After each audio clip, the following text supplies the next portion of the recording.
Hi, this is Coach Ken from the FTC Shiva Automatrons team. Shiva's had FTC robot teams in the past, but it was a brand new experience for all of us that were actually on the team this year.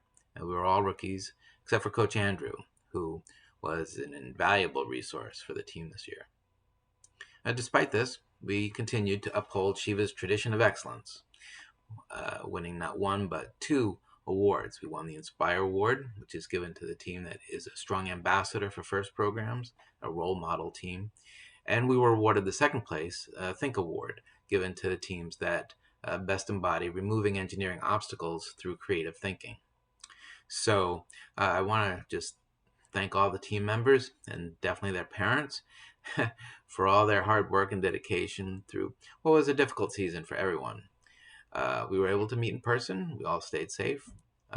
We learned a lot. And hopefully, we all had a lot of fun along the way. And I'm looking forward to next year already. Thanks.